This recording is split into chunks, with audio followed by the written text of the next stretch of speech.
Most people expect to live into their late 80s or even 90s.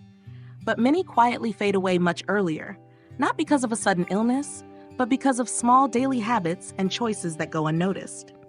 It's not dramatic, it's gradual. And it starts with movement, or the lack of it. As we age, moving with intention slowly becomes optional. We stop walking unless it's necessary. We stop stretching unless something hurts. And before we know it, we're living in smaller spaces, making fewer steps, sitting more, and barely using the bodies we spent a lifetime building. But here's what many don't realize. Motion isn't just physical, it's deeply neurological. Every step you take sends a message to your brain, I'm still here, I still matter. When that movement disappears, so does that message.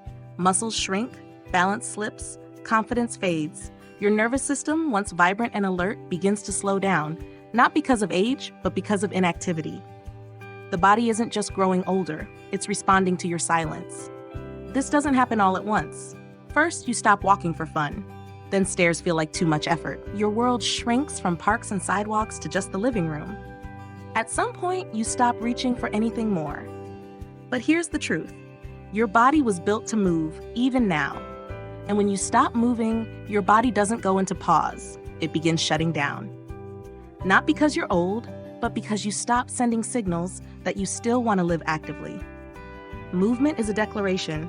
I'm still in the game.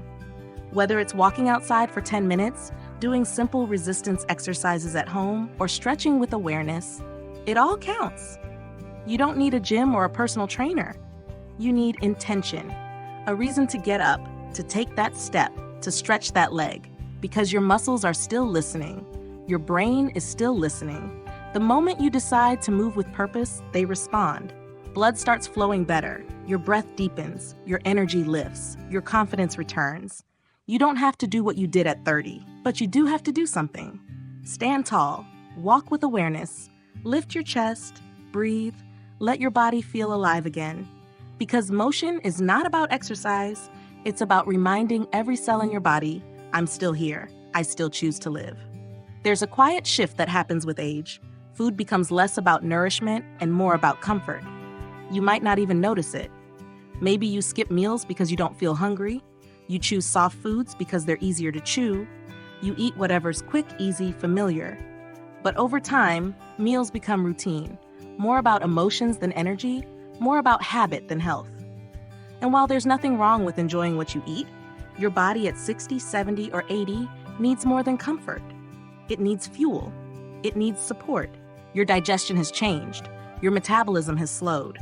Your ability to absorb essential nutrients, especially protein, magnesium, B12, and vitamin D, has weakened. What your body could once tolerate at 30 now quietly wears it down. Yet so many seniors still build meals around bread, crackers, pasta, cereal, processed snacks. Easy, yes, but empty. These foods fill your stomach, but starve your cells. And over time, that starvation shows up. Your energy drops, your joints ache, your mind feels foggy, your body doesn't bounce back like it used to. Here's the truth. It's not just aging, it's undernourishment. When you eat foods low in nutrients and high in sugar or simple carbs, your body feels full, but gets nothing it actually needs to repair, protect, or energize you. Worse, these foods inflame your system. They affect your brain, your mood, your memory. That mental fog after lunch, that sluggish feeling in the afternoon, that stubborn fatigue that never quite goes away. It's not just age, it's the food. You don't need a perfect diet, but you do need a purposeful one. That means building your plate around protein, lean meats, fish, eggs, legumes, because muscle is your body's currency as you age. Without it, everything declines. It means choosing real whole foods that feed your digestion, leafy greens, vegetables, fruits with skin, whole grains. It means reducing sugar, not just to control weight, but because sugar feeds inflammation and drains your vitality. And it means drinking water, not just tea, coffee, or soda. Because your cells need hydration to function, to heal, to thrive. Eating with intention doesn't mean giving up pleasure. It means showing your body respect. Respect for the years it's carried you. Respect for the years still ahead. With every bite, you're either feeding your strength or feeding your decline. One small shift, like swapping sugary cereal for eggs and berries, adding spinach to your dinner, skipping dessert once in a while, can change the way you feel, think, and move. Your body is still listening. It still wants to heal. Give it what it needs, not to survive, but to thrive.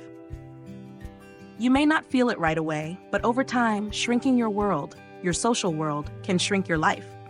Connection is not just emotional comfort, it's biological. It affects your brain, your immune system, your heart, and even your longevity. But as we age, it's easy to slowly pull back. Friends move away, family grows busy. You stop reaching out because it's easier to stay in. Days grow quieter, and that silence, if you're not careful, turns into isolation. The danger isn't just loneliness, it's what it does to your body. Studies show that social isolation increases the risk of early death even more than obesity, more than alcoholism, and even more than physical inactivity. It raises stress hormones like cortisol, weakens your immune system, and speeds up memory loss. It contributes to depression, heart problems, and chronic inflammation. Your brain starts dimming not from age, but from lack of stimulation. Real conversation is a workout for your brain. Every time you talk with someone, truly talk, you activate memory, emotion, empathy, decision-making. Laughter boosts mood-regulating chemicals. Physical touch calms your nervous system. Being seen, heard, and valued isn't just nice, it's necessary. So why do so many people let it slip away? Often it's unintentional. Retirement removes structure. Mobility issues make outings harder. The phone rings less, and we forget to call back. But meaningful connection doesn't have to be complicated. A weekly coffee date, a phone call, a walk with a neighbor, volunteering, joining a book club or church group, even texting someone just to say I'm thinking of you keeps you in the loop of life. You don't need a crowd. You need a few people who truly matter and who remind you that you still matter. Because you do, no matter your age. And finally, there's something deeper, purpose. The reason to get up in the morning, the belief that your presence still makes a difference. When we lose purpose, the body begins to shut down. Not because it's old, but because it no longer sees a reason to stay sharp. Purpose isn't a job or a paycheck. It's a decision. It could be caring for your health, mentoring someone younger, sharing wisdom, learning something new, or simply choosing to keep growing. Even small goals have power. Reading a new book, starting a daily walk, cooking for someone, keeping a journal, tending to a plant. All of these tell your brain and body, I'm still here. I still count. When you engage with purpose, everything begins to shift. Your posture improves, your energy returns, your memory clears, your body starts to rebuild. Because your body follows your mind, and your mind follows purpose. So ask yourself, what's one thing I still want to give, share, or grow into? Start there. You don't need a grand mission. You just need a reason to keep showing up. Because the moment you reconnect with life, life responds.